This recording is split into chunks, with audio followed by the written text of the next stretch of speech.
9:30.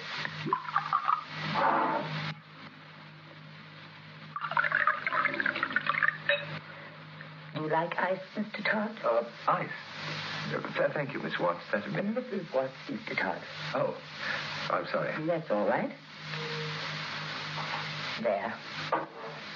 It gives me great pleasure to see a man drink whiskey, Mr. Todd.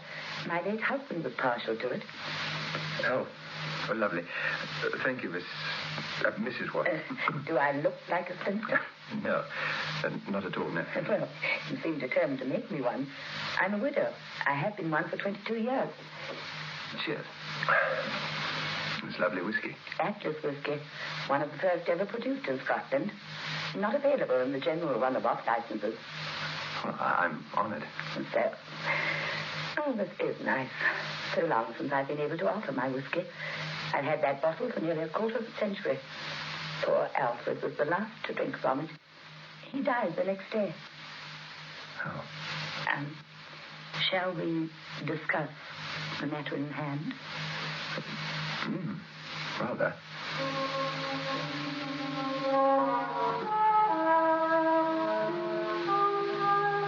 They began to discuss the matter in hand, and Ronald Todd, bachelor, aged 33, of Lansdowne Private Hotel, began his journey into the land that lies beyond midnight.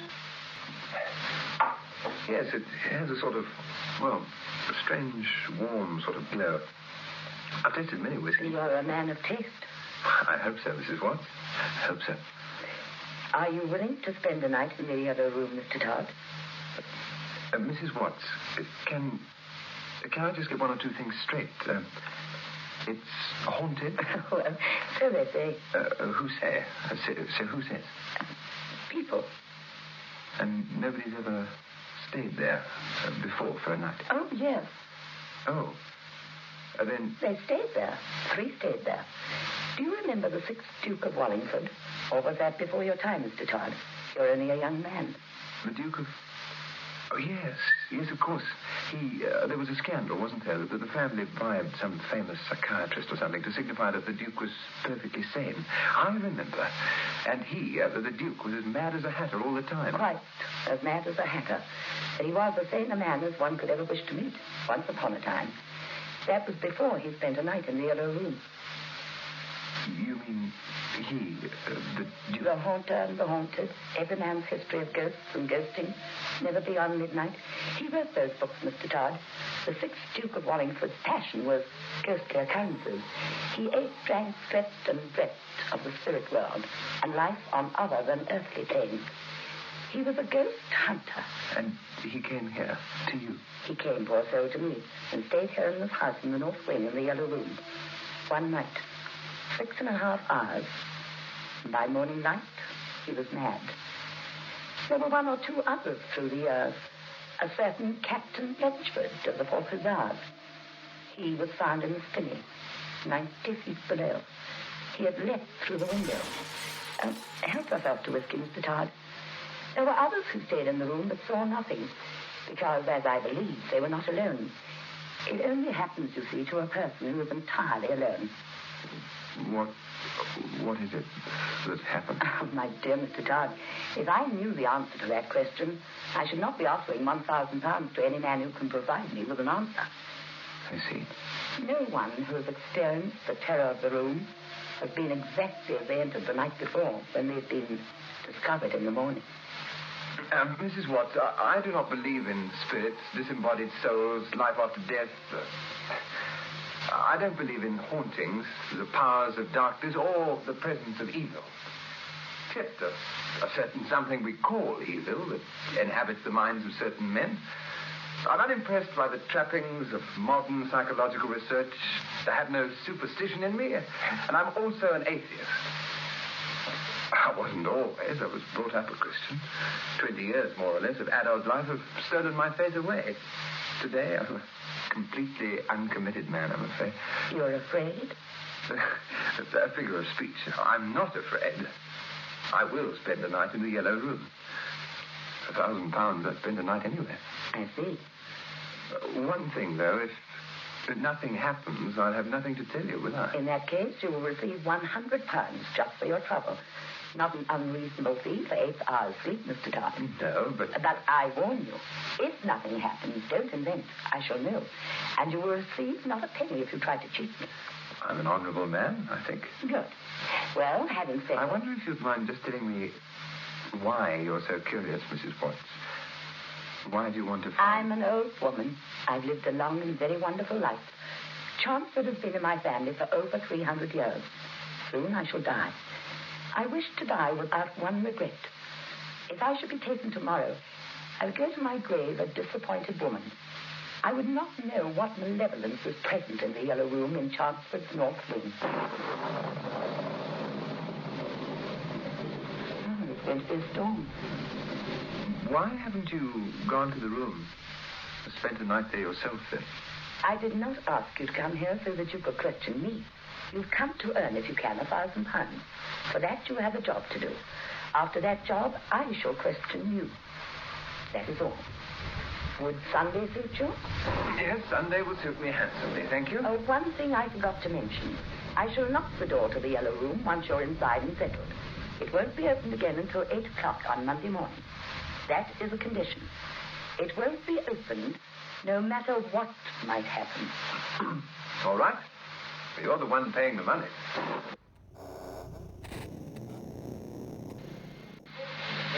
The electricians never reached the North Wing with their wires and switches.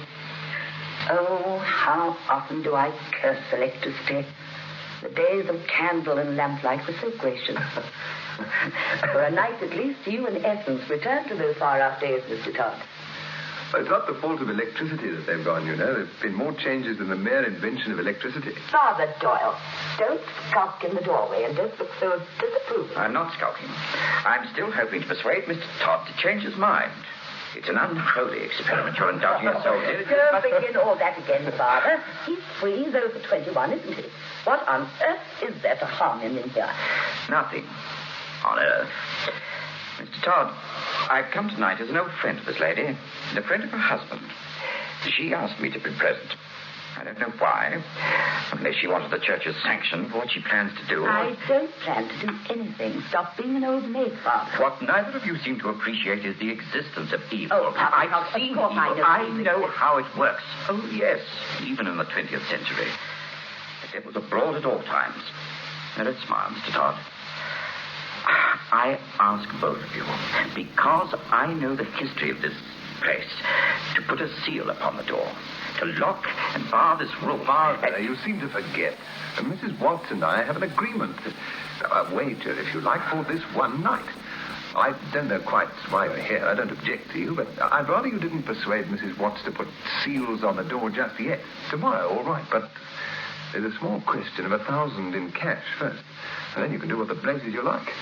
Well, shall we get on with it, Mrs. Watts? It's 10 o'clock, and I've promised myself a few chapters of Evelyn Waugh's Brideshead Revisited before a comfortable night's sleep in what seems to be a splendid antique bed. And the sheets are aired and the pillows are soft as snow. At least you won't even have the comfort of a window to jump from. We haven't barred, Mr. Todd, and anyway, it's far too high to reach. Well, that's all right, Mrs. Watts. I haven't come down here to look at the view, have I? Now, lady and gentlemen, if you don't mind, this is my room for tonight. And according to Mrs. Watts here, the ghost does not walk unless the watcher is on his, Todd. The room is high-beamed, the paper yellow in color, for this is the Yellow Room, is ancient. The design upon it is of some long-forgotten crest of some long-dead family. The shadows are deep. The light comes from 7 candles set about the room, one close by the great brass and oak bed, another on the mantel, above the head of the man who sits reading a novel, a very fine novel by Evelyn Waugh. Behind the reading man's head is another candle, and near his right elbow on the top shelf of a teak bookcase are 2 more candles. The 2 remaining, thin, brave lights in the darkness of the Yellow Room are on either side of the door. absolute silence reigns. The silence of a tomb or of a great desert when daylight appears to have deserted the world forever. Silence. The kind of silence that seems to hammer iron pegs into the mind. Silence. And then the man turns a page and yawns. Bye-bye is time, I think. He smiles a smile of satisfaction, in a moment spending the £1,000 on a multitude of wondrous things, and then, quite calmly, without any announcement, without any movement in the room, the candle directly behind Ronald Todd's head goes out.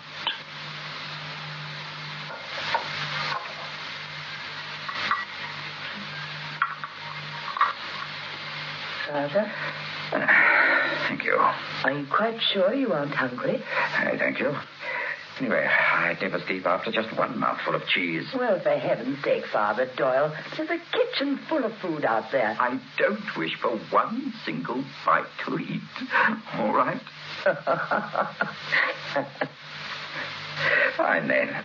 I think our friend upstairs should be told to go home now.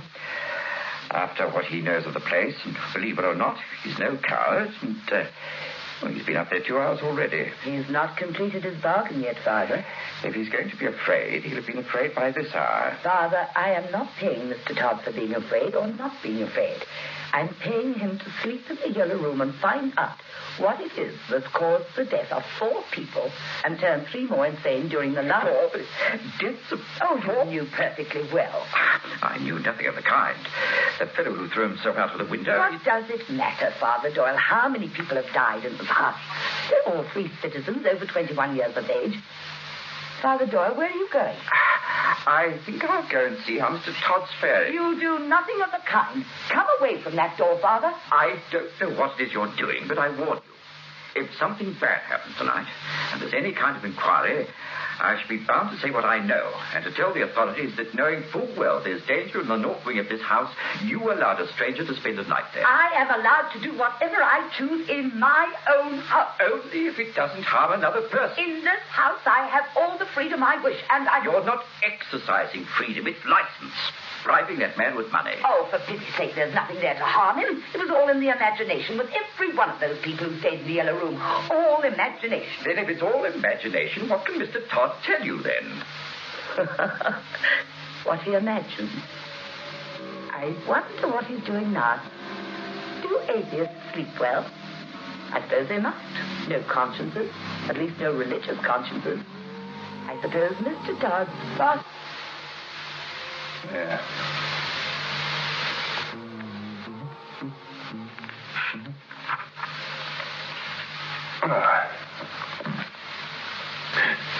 What's a plastic draft over there, too? That candle was the one by the bed. I don't need it anyway.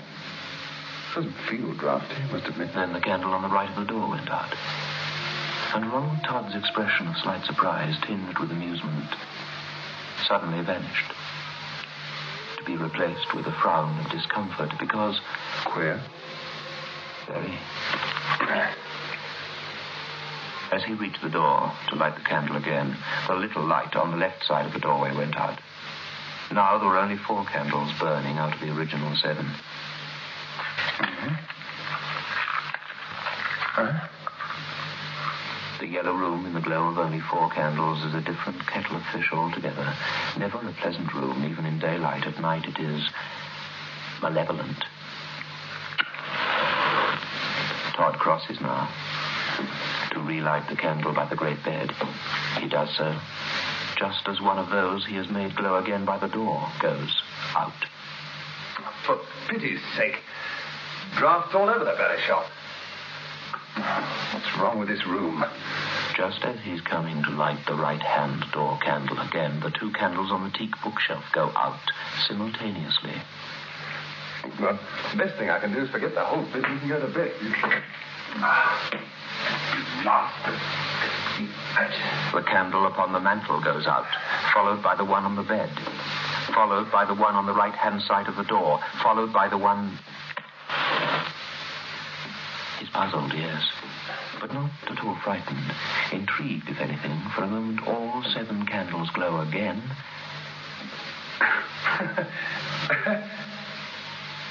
And he stops laughing as 1, 2, 3, 4, the candles around the reading chair, the mantel, go out one after another. He begins relighting them, and both candles by the door go out, and then the one by the bed. For a moment, the room is lighted by only 2 candles. And then 3. And then 4. And then... the first of the relighted ones goes out. Uh-huh. And Ronald Todd realizes for the first time that there is more to this than meets the eye. That ruddy thing went out because something wet touched it. I felt it. Suddenly, it's completely dark. All 7 candles are out.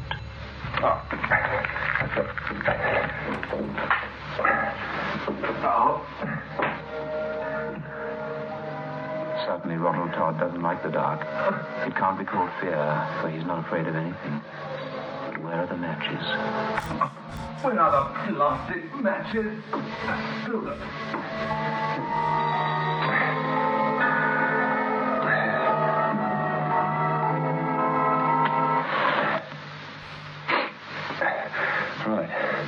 One lighted, that'll do. But that goes out, I'll just light it again.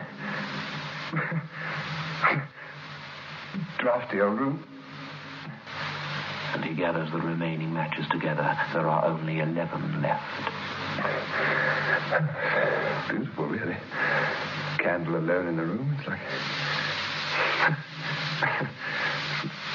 little night light Mom used to leave in my room when I was a kid. Because I was afraid. Oops.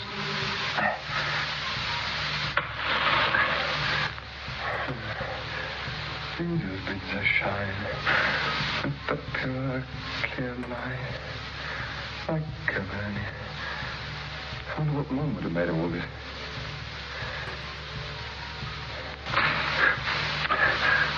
All right. I'll play your game. There's somebody here, isn't there? Somehow someone's making these candles go out, aren't they? Well, all right, let's leave it dark for a while. Deep, pitch, black, silent, strangely lonely. And then the silence and the darkness gets on Todd's nerves, and he fumbles and lights a match. At least, he tries to light. Must be a dead match, a spent match. Try another one. Oh, I'll try another one.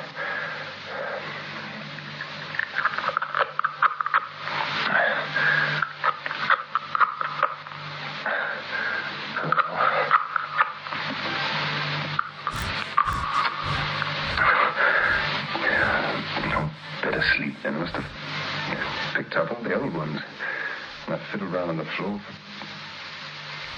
what the... Jesus bids us shine with a pure, clear light, like a burning candle shining in the night. In this world of darkness, so we may shine. You... Yes. There.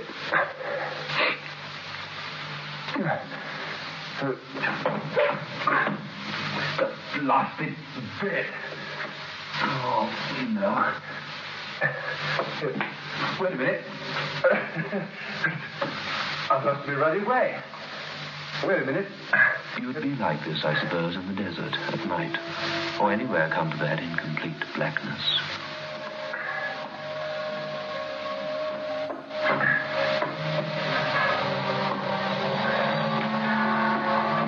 And now, for Ronald Todd, the nightmare begins. It's pitch black. He can't find the bed. He decides to return to his chair. The chair's gone. It's the bloody chair. Wait. All right, Mrs. Watts, you've won. This is silly. You built a trick room, a maze, mirrors or something. Come on, you. Ronnie, lad. Now, as an ex-Boy Scout and that, let's just get our bearings.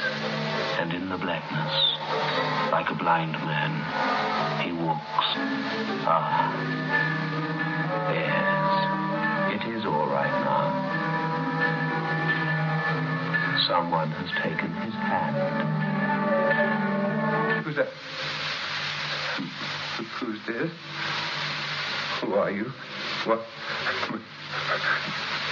Who's this? Let go of my hand. Come on. Go. Let go. Who are you? Come see. Let go of my hand. Who are you? Like a little candle, brave little light. Like a little candle burning in the night. In the world of darkness, I'm a child. Like a little candle.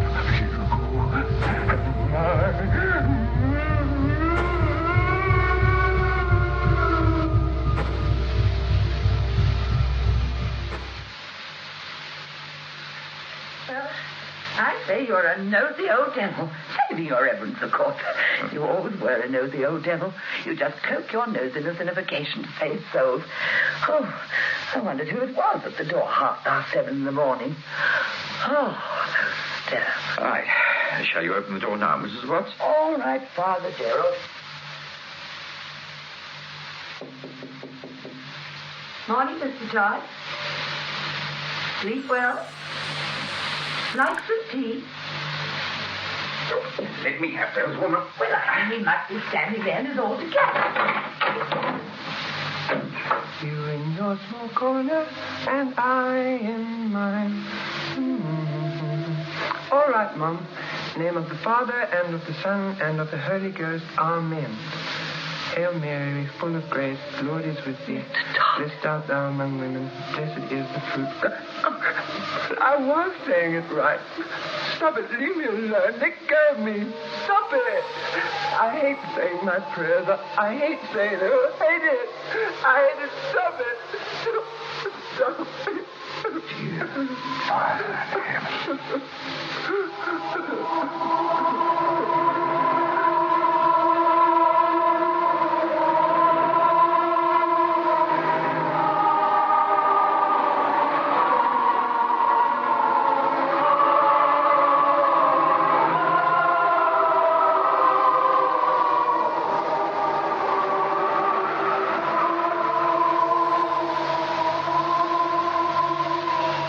in Ronald Todd was committed to a home for the hopelessly insane.